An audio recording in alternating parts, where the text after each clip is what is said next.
Hello everyone. आज का topic है quantum numbers. Quantum numbers inorganic chemistry का एक बहुत इंपॉर्टेंट टॉपिक है। देखते हैं क्वांटम नंबर्स होते क्या हैं।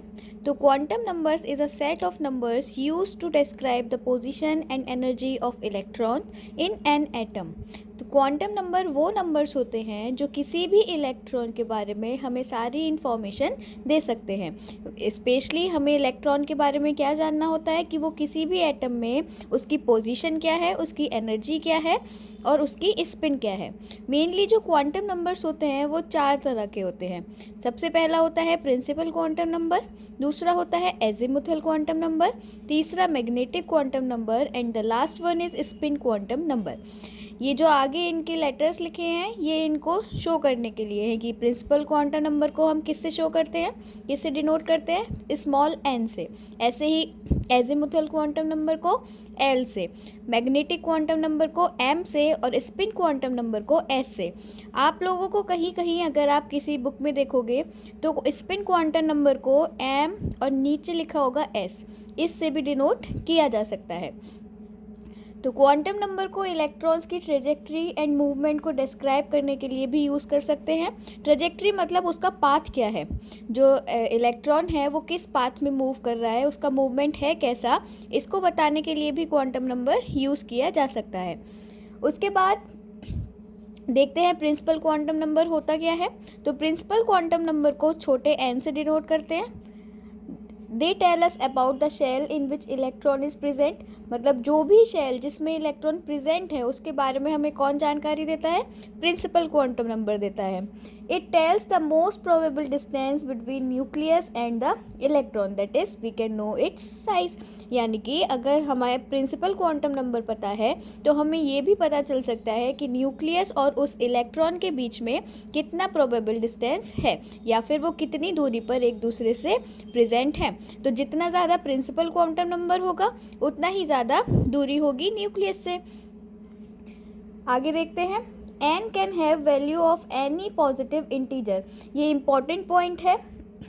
जो प्रिंसिपल क्वांटम नंबर होता है उसकी वैल्यू क्या होती है, कोई भी इंटीजर हो सकता है, B it 1 2 3 4 and so on. तो जो प्रिंसिपल शेल होती है वो हमें पता चलती है प्रिंसिपल क्वांटम नंबर से। अब जो n होता है वो कांट बी नेगेटिव और zero, as it is not possible for an atom to have negative और ज़ीरो शेल। सिंपल सी बात है कि किसी भी एटम में ना तो ज़ीरो शेल होगी ना ही नेगेटिव में शेल होगी। तो जो भी नंबर होगा वो पॉजिटिव में होगा और 1 से शुरू होगा। यानी कि प्रिंसिपल क्वांटम नंबर हमें प्रिंसिपल शेल के बारे में बताता है जिसकी वैल्यू 1 से शुरू होकर किसी भी नंबर तक जा सकती है। When electron is excited, it jumps from lower principal shell to higher principal shell, and similarly when electron lose energy, it comes back to lower shell. यानी कि जब इलेक्ट्रॉन उत्तेजित होगा या इलेक्ट्रॉन के पास इतनी एनर्जी होगी कि उसका एक्साइटमेंट हो सके तो वो लोअर शेल से या फिर लोअर एनर्जी लेवल से हायर एनर्जी लेवल तक जाता है। तो हम ये भी कह सकते हैं कि जो लोअर प्रिंसिपल शेल है उससे हायर प्रिंसिपल शेल की तरफ इलेक्ट्रॉन जाता है। इसी तरीके से जब इलेक्ट्रॉन एनर्जी निकालता है यानी कि उसमें से एनर्जी का रिमूवल होता है तब वो हायर शेल से लोअर शेल की तरफ वापस आता है। उसके बाद सेकंड क्वांटम नंबर होता है एजीमुथल क्वांटम नंबर। इसको हम orbital angular momentum quantum number भी कह सकते हैं। क्यों कह सकते हैं, क्योंकि ये एंगुलर मोमेंटम से रिलेट करता है किसी भी ऑर्बिट की। It tells us about the shape of a given orbital, किसी भी ऑर्बिटल की किसी भी ऑर्बिट की क्या शेप है उसके बारे में हमें एजीमुथल क्वांटम नंबर बताता है। अब इसको डिनोट करते हैं छोटे एल से यानी कि स्मॉल एल लेटर से। Its value is equal to total number of angular nodes in orbitals. Angular nodes आपको अगर नहीं पता है तो नोड वो जगह होती है जहाँ पर इलेक्ट्रॉन पाने की जो पॉसिबिलिटी है वो सबसे कम होती है। इसके बाद its value depends upon value of principal quantum number as L की वैल्यू इज 0 to n-1। ये सबसे इम्पॉर्टेंट पॉइंट है इस क्वांटम नंबर का, क्योंकि इससे हमें पता चलेगा कि जो एल की वैल्यू है वो कितनी कितनी हो सकती है। तो जो एल की वैल्यू होती है वो 0 से लेके n-1 तक हो सकती है। यानी कि जो भी हमारा प्रिंसिपल क्वांटम नंबर है अगर हम उसमें से एक माइनस कर दें तो जो भी हमें वैल्यू मिलेगी 0 से उस वैल्यू तक हो सकती हैं एल की वैल्यू।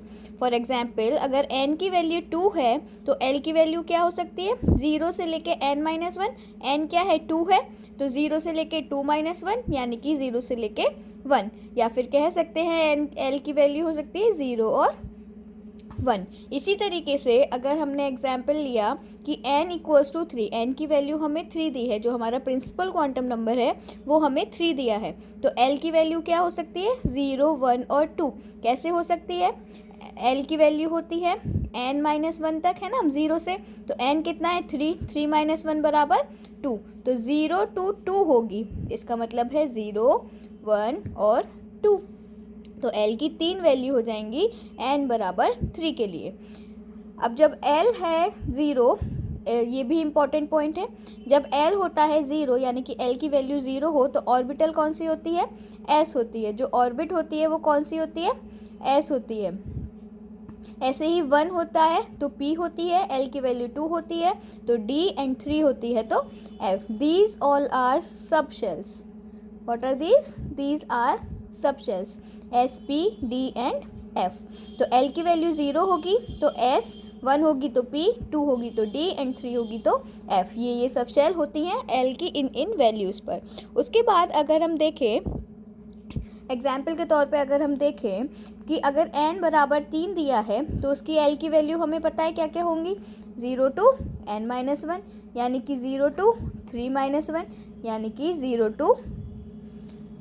to 2, तो 0, 1 एंड 2। तो इसका मतलब है कि जो थर्ड वाली शेल है उसमें कितनी सब शेल्स हो सकती है, 3 सब शेल्स हो सकती हैं। किस तरीके से, एक 0 वैल्यू वाली, एक 1 वैल्यू वाली और एक 2 वैल्यू वाली। ये लिखा हुआ है कि एक हो सकती है 3s, एक हो सकती है 3p और एक हो सकती है 3d। और किस हिसाब से हमने देखा कि n तो कॉमन है, मतलब जो शेल है वो तो थर्ड ही रहनी है, लेकिन जो सब शेल है वो l की वैल्यू के अकॉर्डिंग बदल जाएगी। अब 0 के लिए हमने लगा दिया है s, 1 के लिए हमने लगा दिया p और 2 के लिए हमने लगा दिया d। तो जो n बराबर 3 प्रिंसिपल शेल है उसके लिए 3 सब शेल हो सकती हैं, 3s, 3p and 3d।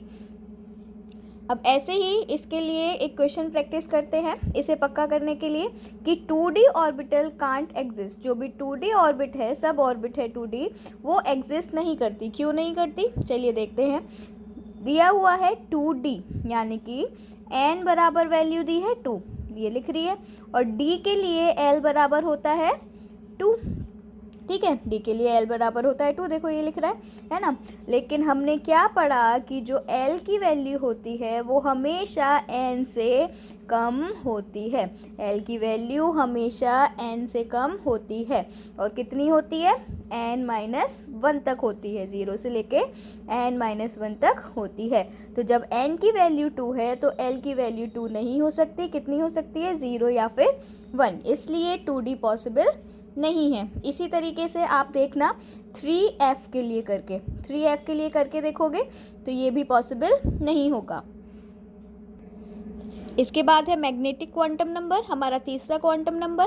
It tells about total number of orbitals and the notations और ओरिएंटेशन ऑफ ऑर्बिटल्स, यानी कि कितनी ऑर्बिटल्स किसी भी शेल में हो सकती हैं, किसी भी सब शेल में कितनी ऑर्बिटल्स हैं, ये हमें बताता है magnetic quantum number. It is denoted by m। Value of magnetic quantum number depends on the value of azimuthal quantum number. ये याद रखना है, इंपॉर्टेंट पॉइंट है। जैसे हमने एजीमुथल में पढ़ा कि एजीमुथल की वैल्यू किस पे डिपेंड करती है, प्रिंसिपल क्वांटम नंबर पर, ऐसे ही मैग्नेटिक क्वांटम नंबर की वैल्यू डिपेंड करती है एजीमुथल पर, दैट इज L। एजीमुथल माने L, तो जो m की वैल्यूज़ है वो किस पे डिपेंड करेंगी, L पे। अब m की वैल्यूज़ क्या क्या हो सकती है, m की वैल्यू हो सकती है -L से +L तक, यानी कि L की जो भी वैल्यू होगी उसका माइनस से लेके प्लस तक जो जो बीच में पड़ेगा हमें सारी वैल्यूज़ को इंक्लूड करना होगा। उसके बाद फॉर एग्जांपल देखते हैं। अच्छा, एक और बात, हमें पता है जो L था वो किस पे डिपेंड कर रहा था, N पे, है ना, और जो M है वो किस पे डिपेंड कर रहा है, L पे। तो हम ये कह सकते हैं कि M इनडायरेक्टली L पर डिपेंड करता है।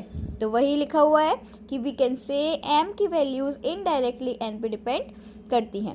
अब एग्जाम्पल करके देखते हैं एक सॉल्व। मान लो n बराबर 4 दिया है तो इसकी l की वैल्यू हम निकाल सकते हैं। 4 दिया है यानी कि 4 माइनस 1 बराबर 3, तो 0 से लेके 3 तक इसकी वैल्यूज़ हो सकती हैं।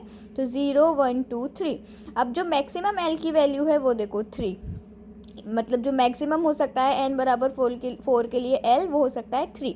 अब 3 के लिए जो m की वैल्यूज़ होंगी वो क्या हो सकती है, माइनस l से प्लस l, यानी कि -3 से लेके +3 तक। तो उसके बीच जो जो वैल्यूज़ पड़ेंगी वो भी हमें काउंट करनी होंगी। तो -3 -2 -1 0 +1 +2 एंड +3।